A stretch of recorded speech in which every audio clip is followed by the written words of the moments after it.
Welcome back to another technical deep dive here in the debug zone. Today we're tackling a big question and breaking it down with insights from other users.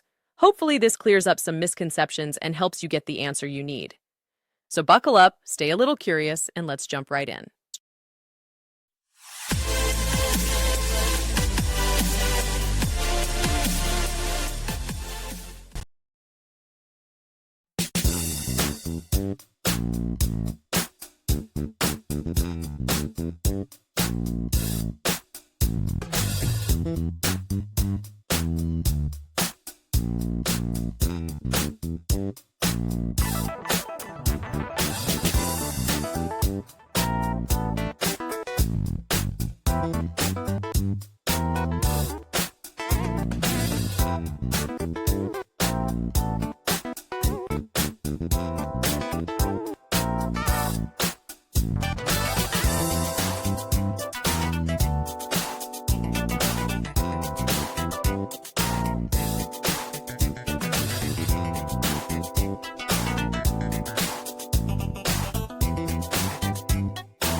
And that's a wrap.